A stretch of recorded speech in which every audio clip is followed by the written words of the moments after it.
Perfect. I have the honor to discuss with you today some of the research and the activities that are ongoing at the moment at the Center for IT and IP Law, the CITIP, that is based at the University of Leuven, where I am active as the Research and Valorization Manager.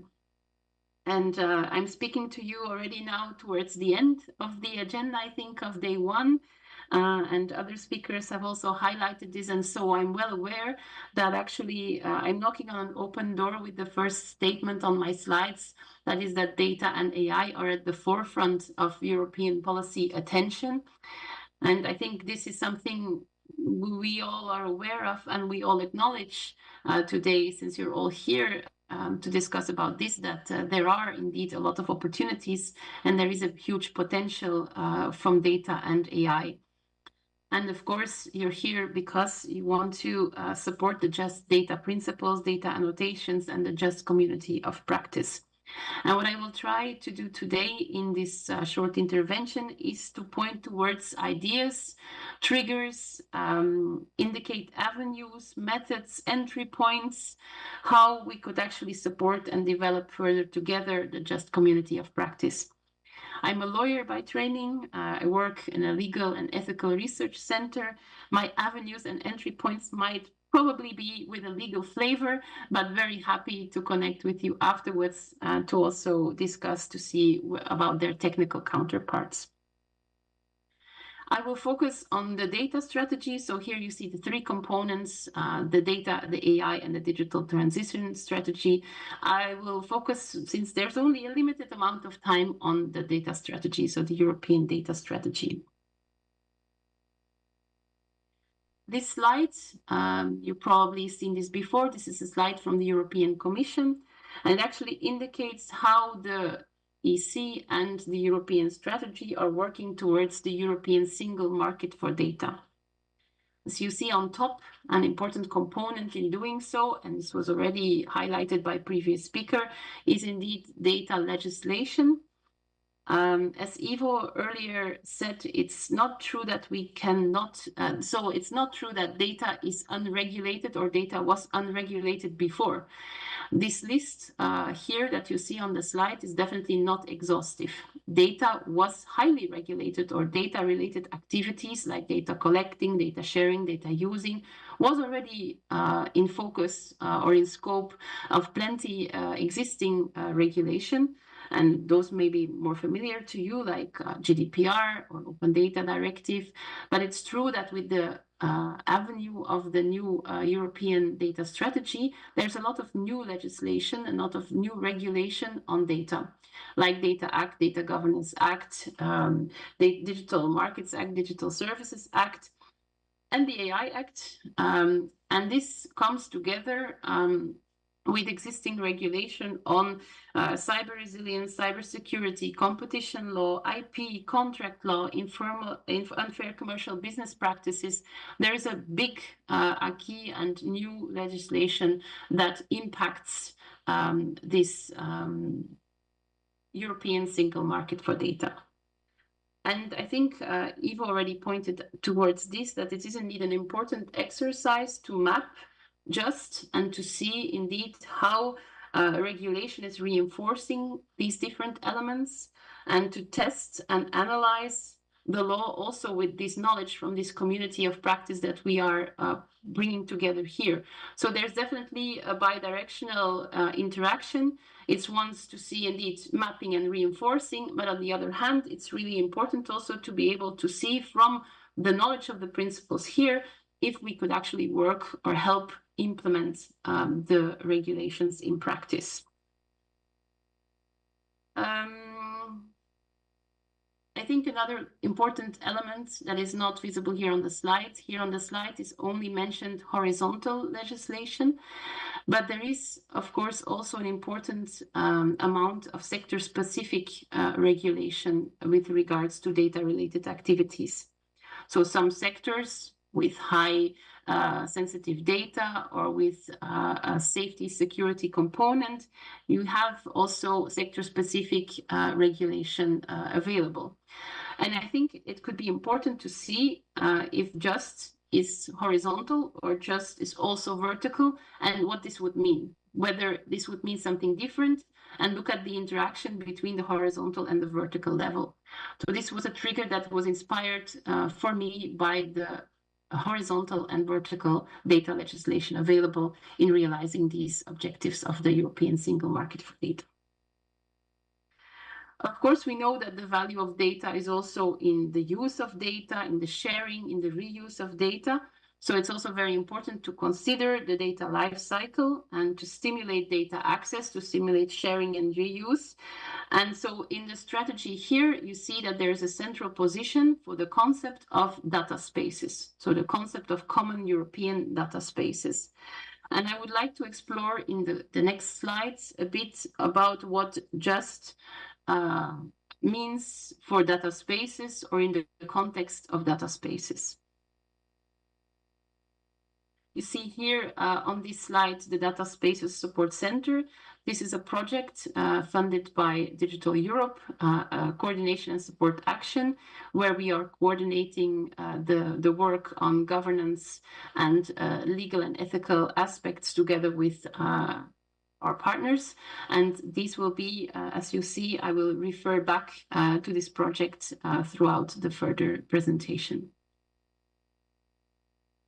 So maybe before we get started or before we continue, a definition. This definition, the one that is mentioned here, comes from the project I was referring to, so the DSSC glossary, saying that a data space is a distributed system defined by governance framework, enabling secure and trustworthy data transactions between participants while supporting trust. You know, here it can be that the data user and the data provider are quite far away from each other, so that the data space is an open ecosystem where you have these interactions facilitated between the different sides. So you see that it's important to have those infrastructures and those governance frameworks in place. This is one definition. There is ongoing work in the Senelec workshop on trusted data transactions. And of course, you could go back as well to the original definition that was provided in the European strategy for data. And there is mentioned the importance of improving the availability, the quality, and the interoperability of data, both in domain-specific settings, they say, and across sectors. So I think these concepts of data governance, data quality, data interoperability are very important to also assess from the objectives that we have here in front of us. So from the definition, we have identified, or this is actually more from the perspective of the data space participant, several process areas in these data spaces. So actually this way, the data spaces create the environment in which the data sharing process will take place. So I think this could be an interesting way to look at how this process is being conceptualized in the discussions around data spaces, and to see where indeed the just principles could connect or where they would have an impact. And so I think just is designed to impact on data in the entire data life cycle. So it would be interesting to see indeed how they connect to these process areas in the data value chain. And making a selection, because I don't have the time to go in detail on the full scope. I wanted to focus a bit more on the work that we've been doing also in these data spaces projects on the concept of data governance, data provenance, and data quality.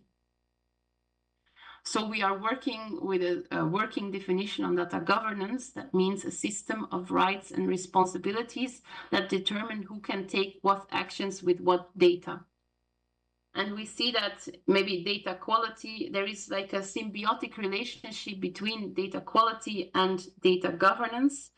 And that data quality, maybe you can have this, or you can start working on data quality without data governance, but that actually data governance is the way to sustain your data quality throughout the data sharing and throughout the data lifecycle. And this is also supported by the provisions of the AI Act, where you see that data quality and data governance are quite tied together. and that a proper governance is actually ensuring that you make the right design choices, that you have your preparation and data documentation in place, that you have like a prior assessment of the availability, the quantity, the suitability of the data sets, etc., that you examine the data in view of possible biases. So there's a lot of work ongoing, and this is work not just from the legal perspective. This is together with the other partners in many projects, technical and business with different backgrounds, is to see indeed how those concepts and what those concepts could actually bring us as entry points or tangible connections. I think this could be interesting.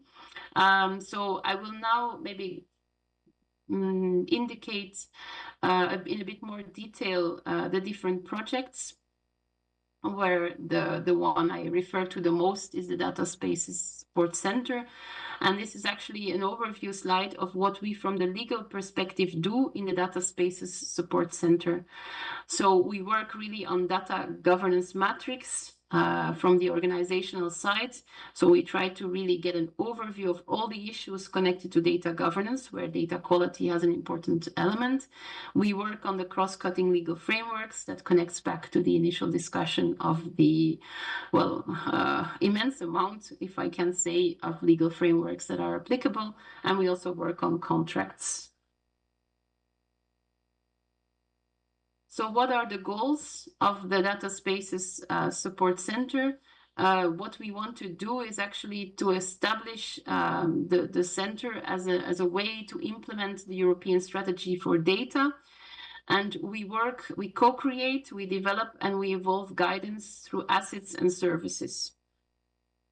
And these are the key results of the first 18 months of the project. We've been working a lot on creating the network of stakeholders. This is actually in 3 different bodies or 3 different communities. There's a community of practice, there's a strategic stakeholder forum, and a liaison and collaboration part.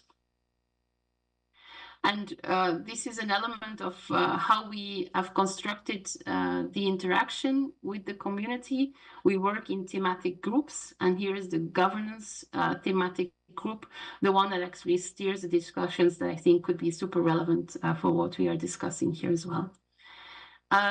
We, of course, work on trying to converge language because this is necessary for clarity and collaboration. So there is work an activity on defining a glossary and a conceptual model, on a co-creation method, so to actually help all data space participants find their way throughout the different building blocks and throughout the different support mechanisms that we are offering them, is a method defined and actually how to work with these.